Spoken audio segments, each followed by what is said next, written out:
Hi there, welcome to my channel. My name is Goalie. I am the founder and head designer here at Goalie June Bridal. We specialize in making modern and non-traditional and really wearable bridal attire for the new romantic. Today I'm going to answer a bunch of questions about how I made my own custom wedding dress. So I got married a little over a month ago on October 9th here in Chicago. Our venue was the Ravenswood Event Center. I'll insert a few photos right here.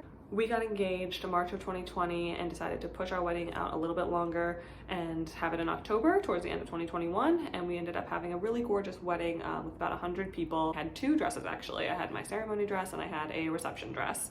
Today I'm mostly going to be talking about my ceremony dress. That was the more so of the custom process, and my reception dress was a little bit more made to order. So typically as a wedding dress designer, I make dresses that are made to order, which means we take a bride's standard measurements, we make her a standard size that she falls into, and then we ship it to her and she goes off to do alterations to make it fit to a T.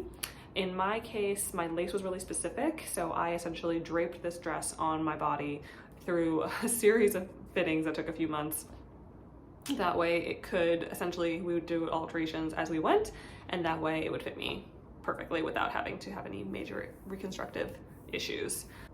As for the design of the gown, I always kind of had a little bit of an idea of what I wanted, but I wanted to make sure that what I thought that I wanted was actually what was going to suit me on the day. So I think it was November of 2020, I decided to go and try on some dresses with my mom on Zoom, and I went to my friend Giselle's store in Wicker Park here in Chicago called Belle Bridal Atelier. They carry some of my dresses as well as an array of really gorgeous dresses by a lot of designers. So I went there and I decided to try on the gamut. So I tried on some A-line dresses, some like traditional ball gown dresses, some crepe sheath dresses, and I think one like tent trapeze dress as well as a couple of my own designs. And what I settled on that I knew that I wanted was something with high neck, with more of a sheer kind of plunge underlay, something with some sort of open back detail, a longer train, and more so of a fitted silhouette. And then I realized as well that there were a few traits that I knew that I wanted to incorporate in my dress based on my body type. So I have a little bit of a bigger chest, so I knew that I needed definite structure built into my dress. So I knew that a full like scoop open back was not gonna happen. It's just you're gonna lose too much structure in the front of the dress. So my dress ended up having still a good amount of like tension to hold me in, but it ended up having more of a diamond shape kind of cutout keyhole in the back. And my lining had a little bit of stretch built in just to kind of float over my curves a little bit better. And was that it? Structure, shape. Oh, and the color was a little bit closer to my skin tone, so I wanted it to have a slight like offset of my skin tone as well. All right, so I think I've got my notes down here, so I'm just gonna reference them as we go. My first question is, where did you source the lace? The lace is actually from a mill in Australia that I found when I was living there about 2 years before I started my label. It's called Silk World, and I found the lace back when I lived there. I really loved it. I didn't get it at the time because I didn't have any reason to, and then when I started my label, I had just a little swatch of it on an inspiration board, and when I got engaged, I knew immediately that was my lace, that was my fabric.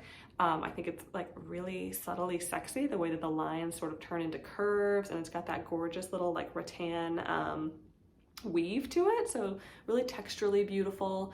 And I got the last of it. I think they had only about like 7 meters left and it was kind of in pieces, and I just ordered what they had, and they don't make that lace anymore, unfortunately.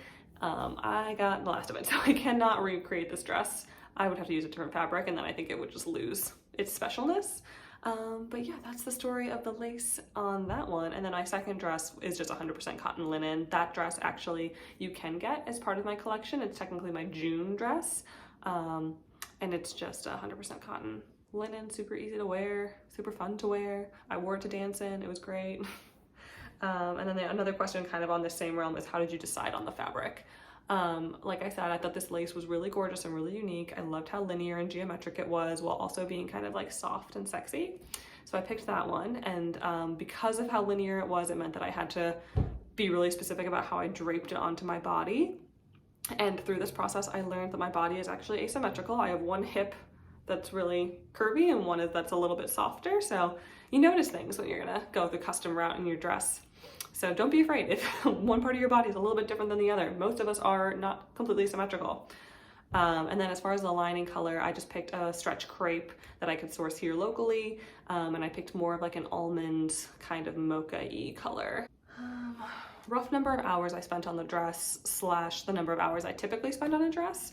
This dress is a little bit more, it's a little bit of a different case because I worked on this probably from January of 2021 through till about 2 weeks before my wedding, but that's because it wasn't my top priority the whole time. I was kind of working on it in stages throughout the year. So I think I started off with just sketches and then like kind of playing with the fabric, doing some draping. Then we made a pattern, went ahead and like finalized the pattern, did a mock-up, fit tested the mock-up, and then started actually cutting it into real fabric. I want to say in May, maybe April. Yeah, keep in mind during this time I was working on my second dress and I was also working on a new collection for Goli June. And those dresses also take a few months when you're just ideating them. They probably take 2 to 3 months when you're coming up with a new design, maybe a little bit more depending on what the design is. But typically if I have an order for a dress, it's for a dress that has already been made. So that will take about 4 to 6 months, you know, for all the fabric to get here and for us to make it through the production line. If you are going for something more customized, it might take a little bit longer. But as far as my wedding dress, yeah, probably like 8 months. Took a while. And I think part of that was the fact that we had 7 to 8 fittings, and usually we do 3 to 4. Yeah. Somebody asks, will I wear my dress again? And honestly, I don't think so. I think that my dress was really specific for what it was intended for. We made it keeping my wedding in mind, and it's not the easiest dress to put on or to wear because that lace really likes to shift.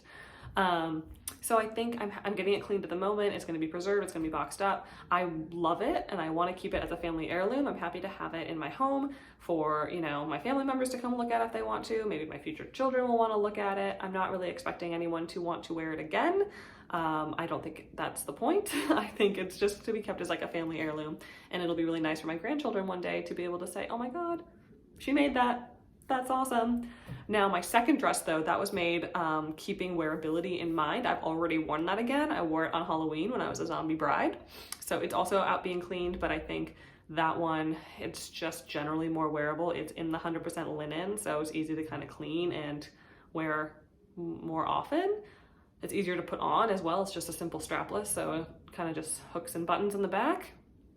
And I think that one is a little bit more wearable as far as like anniversaries or other parties potentially, or just Halloween. So I think if you're getting a dress, don't necessarily think too hard about if you want to wear it again, unless that aspect of sustainability is really important to you. And then I would think about the dress and the fabric and the wearability aspect of it in the forefront of your mind when you're choosing a dress. If you want it to just be a really amazing, gorgeous wedding dress, then be content with not wearing it again. That's my advice. The last question is a little bit less to do with my dress and just a little bit more of a general, if you want to do a custom dress, how long should you allow? And the answer to this kind of varies, but if you want to go to a designer and have them custom make you a dress, it has to be at least 12 months ahead of time, if not a little bit more. It really depends on what you're wanting. If you're wanting something with a lot of beading, embroidery, a lot of attention to detail, give them extra time. Try to do it maybe like 15 months ahead of time. Only because you're gonna have to meet with this designer, go over what you want. They're probably gonna have you try on a few different dresses to see what you're liking, what you're into, and then they're gonna have to source fabrics. It's gonna be a little bit more of an involved process. If you are going to a designer and you have one of their dresses in mind that you're wanting, and it's just a couple of tweaks, or you're just having them like make an overlay or make something a little bit smaller, yeah, maybe like 12 to 9 months. But typically these days you should be ordering your wedding dress about 8 months beforehand, because lead times are longer, supply chain is harder to get things, and you just really don't want to be leaving it to the last minute. So if you're going the custom route, just know that it's going to take a lot longer because you're going to have extra fittings in there, and you're going to have time built in for those fittings. So it's going to take like at least 12 months. So if you're shopping for a wedding dress now and you're thinking, oh, I think I might want to go the custom route, start reaching out to designers immediately, because depending on your wedding, when your wedding is, it's going to determine your options.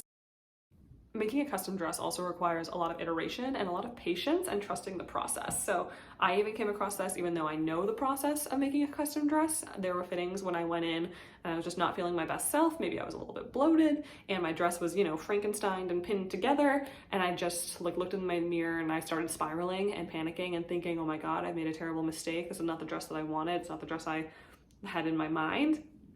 But I knew that I needed to trust the process. I knew that we were not done. This was not the dress that I was getting quite yet. And I also knew that I was not in my best headspace at that moment. So I went home and I kind of carried on with the process. I made my dress according to what needed to be done. And the next fitting that I went in felt great. Loved my dress again. Everything was fantastic. So just know that in the process, there will be moments where you doubt yourself, where you doubt what you had wanted and what you envisioned maybe, but trust it. Trust yourself and trust your designer, trust your team.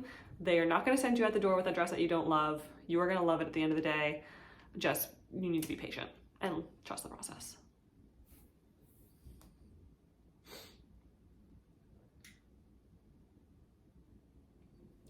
So I think that's it for the questions that we had on the dress today. If I didn't answer something that you were still wondering, please leave it in the comments. I will be happy to answer it down there. If you're not already following us on Instagram, go ahead and follow us at goalie_June on Instagram. And we would love to have you on there because we have a really fun little community of Junies. We post lots of fun wedding dresses, lots of fun content. If you're engaged, definitely give it a follow. If you know someone who's engaged, definitely send it over to them. I believe on YouTube you're supposed to subscribe if you want to see more videos. Let us know if you want to see more videos like this. Yeah. Thanks so much for watching. Bye.